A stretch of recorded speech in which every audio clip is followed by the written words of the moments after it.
Bani, unadhani usajili wa dirisha dogo wa Simba umeongeza ubora au umeongeza tu idadi ya wachezaji katika kikosi cha Simba?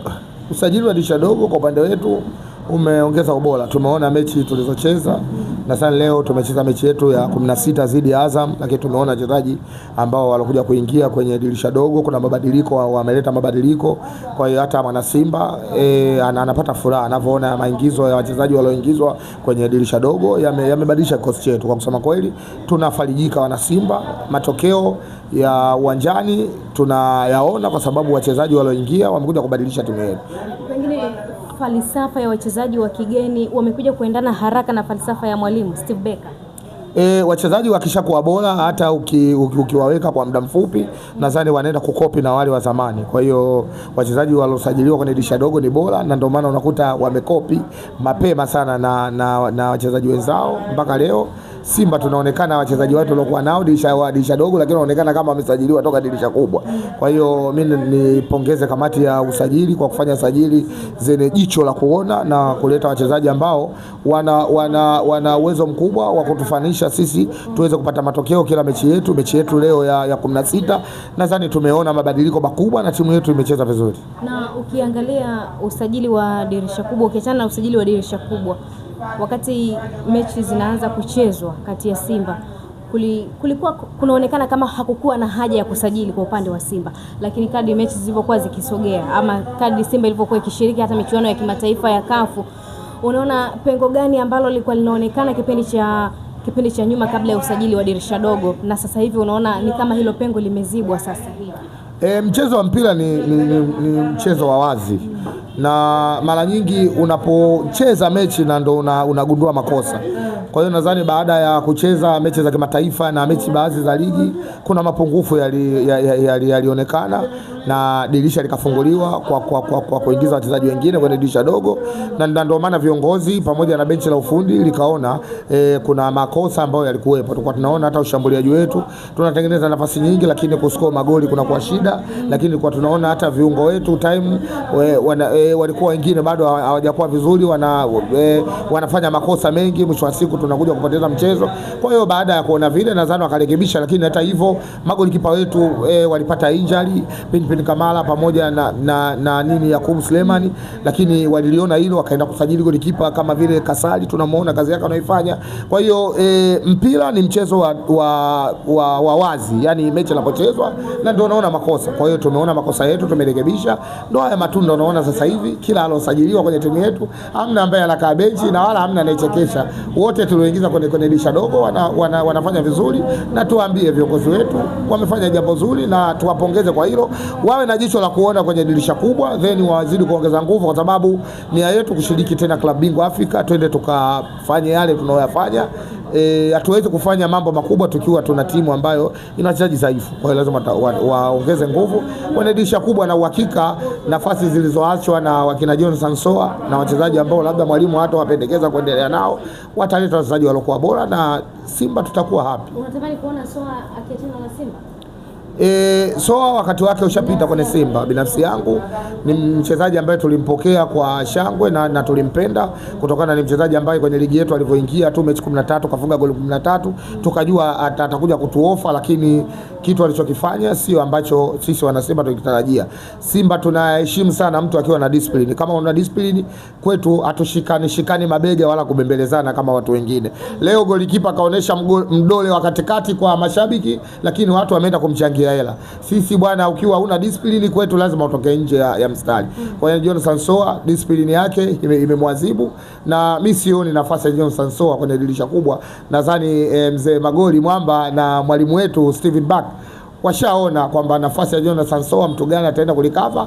So ataenda kule ambako anapochezaga, lakini kwetu ukiwa hauna discipline huwezi kutumikia klabu kama ya Simba. Umemharibu wakati alikuwa wa moto akiwa Singida Black Stars, na pengine hii ilikuwa ni faida kwa Young Africans kushtuka mapema, kwa sababu wakati analeta machachari yake kwenye ligi kuu NBC Premier League ilikuwa inaonekana wazi kabisa Jonathan Soa alikuwa anaenda Young Africans. Tunasajili mchezaji kutokana na uwezo wake ambao anaofanya kwenye dakika 90. So hamna mtu asotambua uwezo wake ndani ya dakika 90 kwenye ligi yetu, na ndio maana tulitaka huduma yake. then amekuja kwetu ameshindwa kulinda nidhamu yake, kwetu hana nafasi. Hata familia unaweza kuzaa watoto wako, lakini kwenye watoto 4, watoto 2 au mmoja wakawa machakalamu. Kwa hiyo mwisho wa siku ukishamwona chakalamu unamchukulia kama alivyo. Ukiamua kuishi naye utaishi naye, ukiamua kumwambia bwana achukua maisha nenda kaangalie maisha yako mengine, utaangalia maisha yako. Sasa sisi kwa SOA nadhani viongozi wetu watatoa tamko rasmi, lakini hata si mashabiki tunasema SOA kwa discipline alokuwa nayo, na mashabiki wa Simba kwa hadhi yetu iliyokuwa kubwa, hadhi ya nyota 5, hatuwezi kuwa na wachezaji ambao wana discipline kwenye timu yetu. Kwa hiyo na uhakika kwenye dirisha kubwa nafasi ya Jonathan Soa kitakuja chuma kingine na Simba tutapata furaha. Libase Gwe anaonekana kuwa machachari sana licha ya kasi yake, uwezo wake, mikimbio yake uwanjani, lakini watu wanaishia kusema Libase Gwe ni budo aliyechangamka. Mechi iliyopita akakufanya vizuri, lakini kudhihaki kazi ya Libase Gwe ni kosa kubwa. Libase Gwe ni mchezaji mkubwa na mechi zimetofautiana. Mechi ya Coast hayo maneno yao, lakini usoni ukiwaona wanamfananisha na budo, lakini wakiwa sehemu wamejificha wanajua Libase Gwe ni mtu wa staili gani.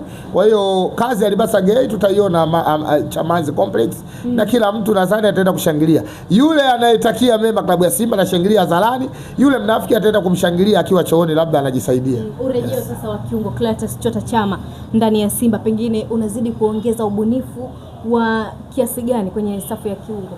Kwetu ni furaha kubwa. Chama kuna kitu kakiongeza na tumepata furaha kwa sababu kazi anayoifanya so ndogo. Yeye kazi yake nadhani kumaliza tu, vijana wanafanya kazi kubwa na wanamtengenezea nafasi na yeye anatengeneza nafasi. Mimi nadhani mechi alizocheza Chama amefanya kazi iliyotukuka na hakuna mwana Simba ambaye atambeza, na hakuna Mtanzania yote anayependa mpira atambeza Chama, na hakuna mtu asiyotaka huduma ya Chama, lakini ukitaka kuishi na Chama lazima umuone mwenye thamani, na kwa sababu ya thamani yake ya mguu wake ana thamani kubwa. Uweze kuwa unatoa pesa ya kuunga alafu eti Chama aje kwako aje kukufanyia kazi iliyokuwa sahihi.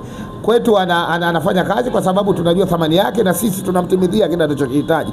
Analipwa vizuri, anaishi kwenye maisha mazuri na yeye anajitoa kutoka moyoni kwa sababu anachezea timu ambayo yuko kwenye mahaba ya mapenzi ya moyo wake, na sisi tumwambie mwamba wa Lusaka atastaff Simba na atafanya kazi kwenye klabu ya Simba.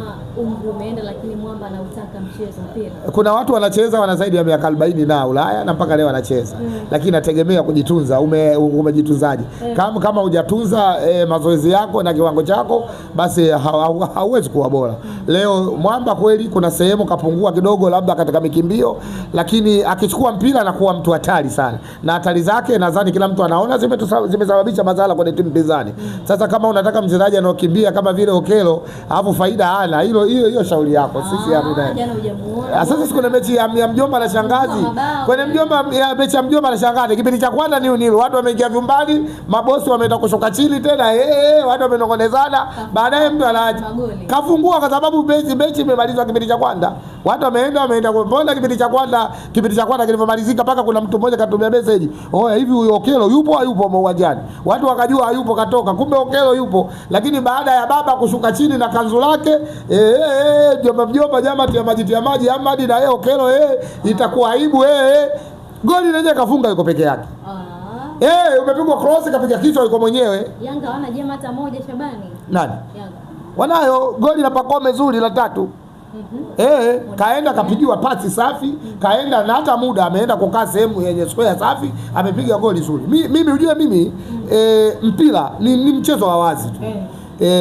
Kiwango cha mwamba wa Lusaka hata kama ni veterani, Okelo hata akizikiri vipi aweze kumpata. Mwamba hatari sana.